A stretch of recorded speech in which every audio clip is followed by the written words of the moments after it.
I live in a small 4-story building with apartments. I used to have someone living with me, but they moved away a few months ago. I decided to stay in the same apartment instead of finding a new one. Most of the people living here are older couples, but I haven't really talked to any of them. We all usually keep to ourselves, which I like. One night, I got back from work really late, around 11:00 p.m.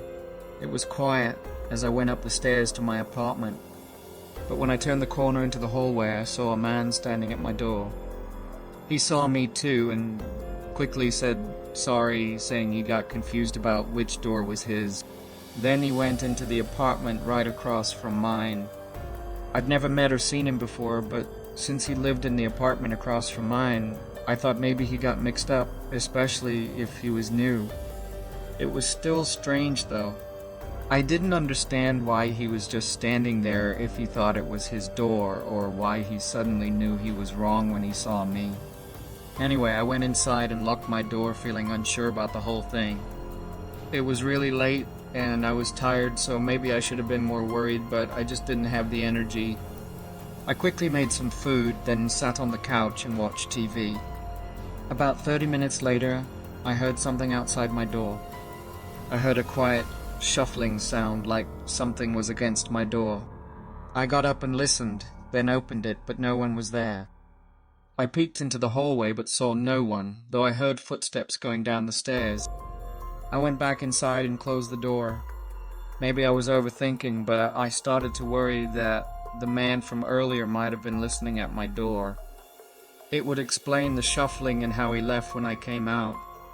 I felt uneasy for the rest of the night. I didn't go to bed until 1 a.m., but fell asleep quickly. Nothing else happened that night or in the morning. I went to work and came back home around 11. I was a bit more careful when I entered the building.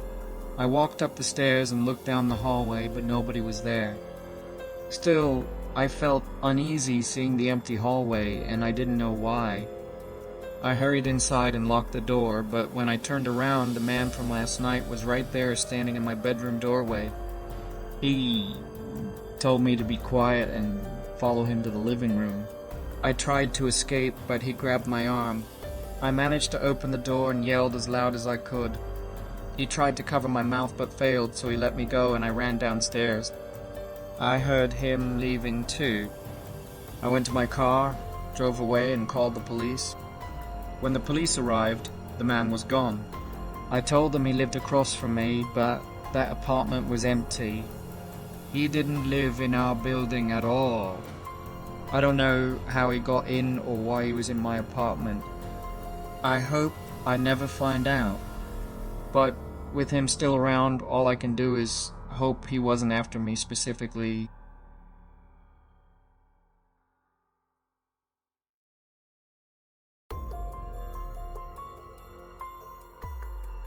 A few months ago, I was at home on my day off trying to relax. It was around 4:00 p.m. and I was cooking dinner when someone knocked on the door. I went to see who it was and found a man on my porch with a small gray van parked outside. He said he was doing free home inspections in the area and wanted to offer me one. But his voice was dull and he had a blank expression which seemed weird. Even if he was normal, it felt suspicious, so I politely declined and closed the door. After a while, I started feeling uneasy about the man who came to my door. I went to check if he had left, but he was still there, staring blankly at the door. Something seemed off about him. I wasn't sure if he was drunk, high, or just not okay mentally. I didn't want to take any chances, so I called the police. They said they'd send someone over. As I waited, the man finally left in his van, just before the police arrived. It was a relief to see him go. I gave the officer a description just in case and tried to go back to enjoying my night. A couple of hours passed without any trouble. It was around 8 or 9 p.m. and I was in bed on my phone. I heard an old vehicle pull up outside and someone getting out. I went to the window and saw the same van, but the man wasn't there. He must have left quickly. I called 911 again. After reporting it and hanging up, I heard a loud thump downstairs. It felt like the walls shook a bit, so I knew the man was probably trying to break in. I went out into the hallway and listened, but it was silent now. I went down a few steps and looked around. It was dark, but I noticed the curtains by one of the windows moving slightly. I saw the window was forced open. I felt tense, knowing the man was probably in my house. I quietly went back upstairs and hid in the bedroom closet. A few minutes later, 2 officers knocked on the door. I let them in, but we didn't hear anyone trying to run away. The officers quickly found the man hiding behind the kitchen counter. He didn't resist when the officers caught him, but disturbingly, he had a big hammer which he used to break in. At the station, they tested him, but he wasn't high or drunk. He still seemed vacant and weird. He didn't explain what he wanted or even seem to remember what he did. It's scary to think about what could have happened. If I hadn't heard him break in, I might not have woken up in the morning or might have been in a terrible situation.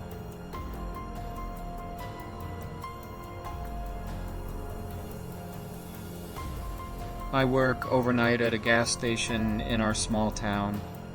We're off the highway, so we get a mix of cars and trucks passing through, especially on long drives across the state. Some nights are busier than others. This one was slower, but we still had a few customers. Luckily, my boss left me tasks to keep busy. I had to rearrange a shelf, which takes time. About an hour into my shift, I heard thunder in the distance, and the forecast said a storm was coming. I paused my work and went outside to take out the trash before the rain started. While out there, I noticed a car parked with its headlights on about a quarter-mile away in the dark. It seemed odd since there was nothing around except empty fields. It could have been a flat tire or nothing at all, so I went back inside and continued my tasks. Soon after, the rain began pouring down. I kept working on the shelves, but the wind was so strong that I had to lock the entrance doors to stop them from swinging open. No customers had come in all night, and now with the storm there were hardly any cars passing by. As I locked up, I noticed the headlights were still there in the field, unmoved. I was focused on my work when I noticed the headlights had moved. It kept me thinking for a while, but then I heard the door shaking louder than usual through the rain. I turned around and saw a guy with his face pressed up against the door, staring at me.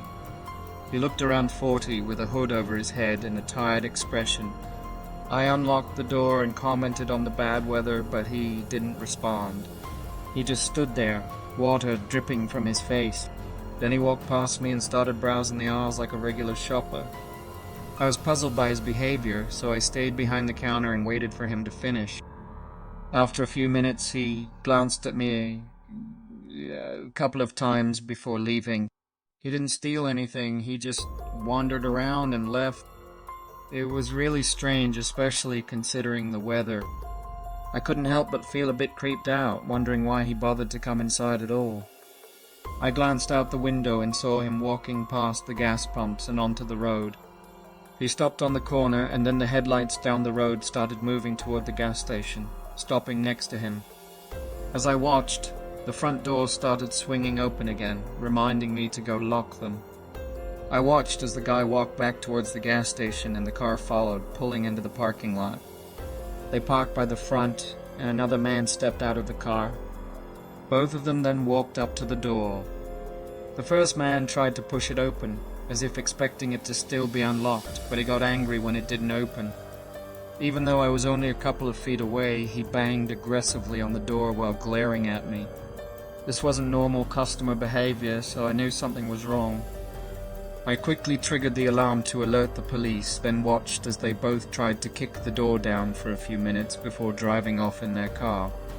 In those moments before the police arrived, everything felt unreal, with only the sound of the storm outside. It was clear what they intended, and it was terrifying, to say the least.